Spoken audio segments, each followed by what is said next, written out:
So each and every day, life gives us a little window of opportunity. Our destiny is ultimately defined by how we respond to these windows of opportunity. So I'm excited to share a brief moment, to share this window of opportunity with all you amazing people.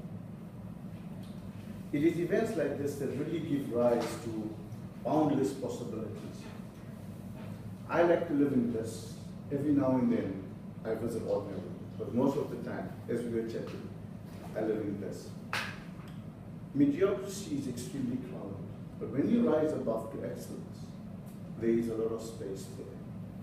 So again, I'm humbled, I'm honored, I'm privileged, and more so grateful to be able to share little snippets of my life that might inspire you. My name is Khalid, I'm Riyaz's brother. I hail all the way from South Africa. And I'm a mindset specialist, I'm a cognitive therapist, and an NLP practitioner. NLP essentially is neuro-linguistic programming, which regards and talks about how we think, how we communicate, and how we scribe between the conscious and the subconscious mind.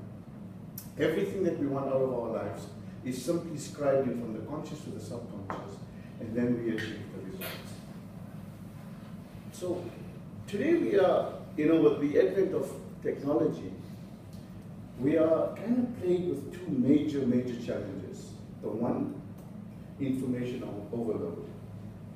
I don't know if you're aware that a single newspaper article today contains more information than all the information received in the person's entire life that lived back in the 17th century.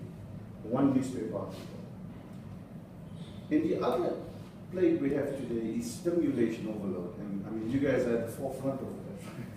Stimulation overload. So with tablets and smartphones and 3G and 4G and Wi-Fi, we are so consumed by this technological information and stimulation overload that we kind of don't give cognizance to the single most important thing, single most stimulant to a human being.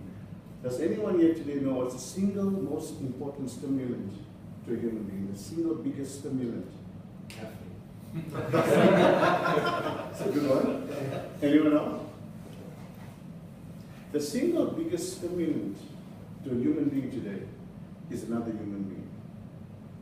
And we kind of miss the potential of that.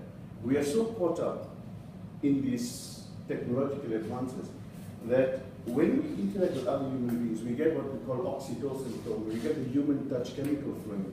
That expands and increases our awareness, our consciousness, our ability to be more receptive.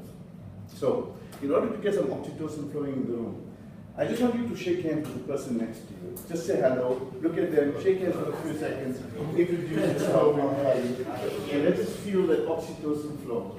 And just feel a little difference in that, just human touch. Just a little human touch chemical, and that just gets a whole new state. It kind of puts you from that state into that state. So I do a lot of one-on-one coaching, and in my first session, I posed an amazing challenge to all of my clients, which I'm going to pose to everyone here today. If you know the answer, don't respond. If you might have heard the answer. Our first conversation we have on my couch is, I want you to imagine there's a huge, powerful fan in the corner of that room. Really, really powerful fan that's blowing. The one they use in Bollywood, they make all the ladies' hair fly up and all the guys' hair fly up. And the challenge I pose to you is, I'm going to give you a deck of playing cards. And I want to know what technique you're going to use in order to get to as close to as that fan as possible and put as many cards into that fan as possible. What technique would you use? Anything came to mind? What would you say? I'm sorry, man. Okay, don't put to anyone. What technique would you use? I'll probably throw the deck above the floor and hope that it lands on the fan. In the fan, in the fan. Any other technique? Get up, turn it off, you stupid. Yeah, I was thinking the same. I've done it once. Let's see our Turkish mindset. Yeah. I don't take the cards out of the box, so. The whole box is defies the law of gravity. Nice. And yours? No, I said golf. That's unfair. That's the right answer. So, Yeah, that's, you know, and that's what we're going to do today. I want you to switch off the thinking mind. You know, remember that time when you heard a really good song? You didn't kind of jump up and get the pen and paper and write the words of the song down and try to learn the words. You just sat back, you relaxed, and you enjoyed that song, and you took it straight into your DNA. So today I want you to switch off the thinking mind. I want you to switch off the logical mind, and I don't want you to think about what I'm saying, or I don't want you to work out or figure out what I'm saying. I just want you to feel what I'm saying. I just want you to feel me, and whatever I say then will go straight into your DNA, and just like a good song resonate within you. Now, I'm going to give you a little more techniques. One of the other techniques that we often use to get people into that state of resourceful awareness and just, you know, the DNA implementation is breathing. We all breathe, but do we really breathe to stay alive, or do we just enjoy breathing and resourcefully activate all our organs? We have trillions and trillions of cells within our neurology. How do we keep these cells activated? How do we keep them performing at the optimum level? And that is simply by breathing. The Hawaiians get together for up to 6 hours, and all they do is simply breathe. In fact, when the Americans came to Hawaii and annexed Hawaii, the Hawaiians used to call them haules, white men that don't breathe. So, I'm going to ask you to indulge me one more time. We're going to do our heart breathing. So we're going to get all our lungs and everything oxygenated. So if everybody can stand up, just for a few minutes, and just indulge me. And our heart breathing is from the abdomen. So you're going to breathe in deep from the abdomen. You're going to hold it in for a while, and you're going to slowly release it. And we're going to do this 3 times, okay? So deep our heart breathing.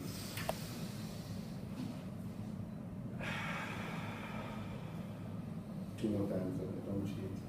And you know, if you can become more mindful about doing this as often as you can, you know, before you play with a challenge, before you want to get into state to do a presentation, if you're having a confrontation, if you're having an issue with a wife, kids, at work, simply go into breathing. And that kind of just activates resourcefulness. You know, we get out of the flight or fight mode, and we then get into a state of resourcefulness. So cool, if you're done, you can relax. How are you guys feeling? Relaxed. Not relaxed?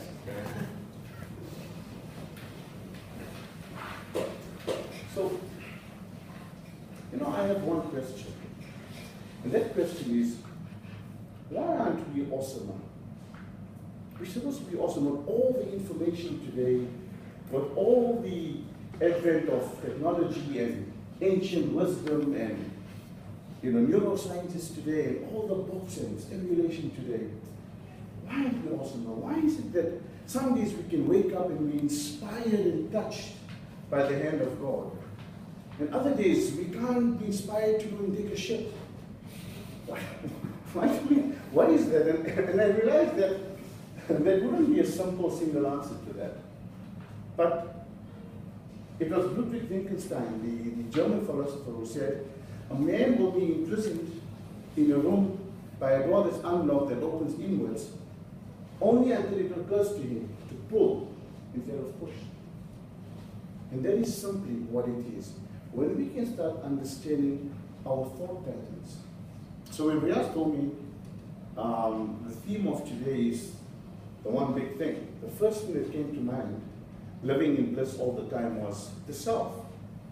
The self is the one big thing. But then I stopped and I pondered and I reverse engineered. And I realized it's actually not the self. It was the thought of it being the self that was the first thing that actually entered my mind. And I had my epiphany and I had my insightful moment, that we need to think about the thought.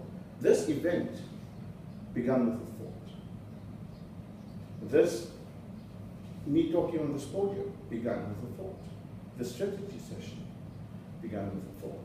So everything initiates and simply begins with a thought. And that's what I want to kind of expand on today and give you some analogies and talk about thought. You see, we're not even afraid of what we think we're afraid of.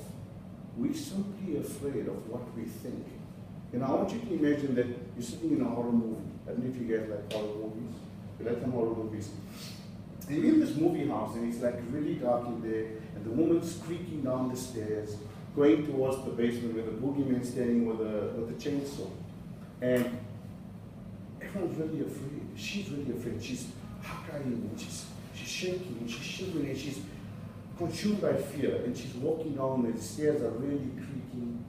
And the flashlight obviously goes off as she's going down the stairs because they're all off, but she continues walking down the stairs because she's not going to stop now. And she gets to the bottom of the stairs, and you can hear a pin drop in the movie house, and the music's really enticing, and everyone's really immersed. You look around, and everyone's at the edge of the seat, and the popcorn stopped here, like they're all watching with their mouths open, and they're really afraid. And as she creaks the door open, which really is a large, loud creak, and as the boogeyman's about to take her head off with the chainsaw, your cell phone goes off with your favorite caller tune. Are you afraid? You've just changed your line of thinking. And you probably burst out laughing. And you're not afraid anymore. And you realize that you weren't even afraid of what you thought you were afraid of. You were simply afraid of your thoughts.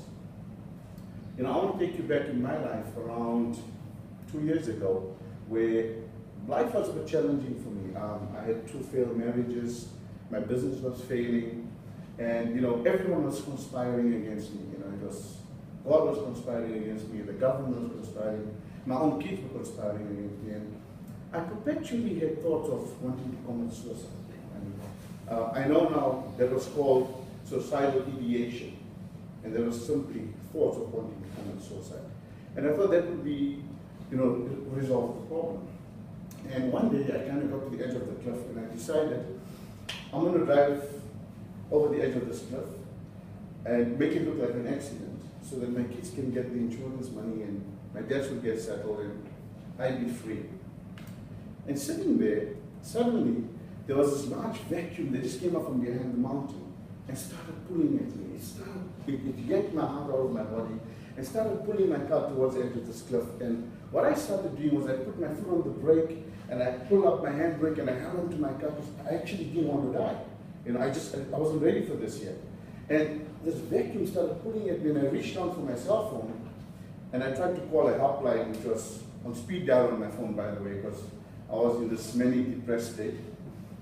And I got a busy signal. And that was the funniest thing that ever happened to me, because the moment I got a busy signal, I don't think anyone could have said anything as what a busy signal did for me. No one could have said nothing at that point in time than what the busy signal did for me. And the vacuum suddenly disappeared, and I burst out laughing, and I just realized at that point in time that what was going on in my mind was not really what I wanted to experience. And what I was experiencing was very different to what was going on in my mind. I just thought about suicide. And when it got really, really quiet outside, it got very noisy on the inside. And that was the suicidal ideation that kept on recurring. But when I kind of amplified the inner voice, and I had the experience, I realized, I don't kill myself. I have a big purpose. And for me, that was probably the most insightful moment of my life. And I said, geez, I don't want to do this. And then we started, going for coaching, and I started looking at a whole new consciousness engineering to my life. And what occurred to me through that was that life was happening through me, never to me. I was attracting all of these adversities in my life. And they had all come for one purpose, to teach me something, to get me to reconcile any unreconciled events and emotions that I've had within my neurology, within my life, within my subconscious experience. And then basically I could then work from a state of desire instead of a state of lack. So that mobilized me, and that is what I do today. I simply ask all of my clients, whoever I speak to, whoever I coach, why did I create this? Why did I attract this?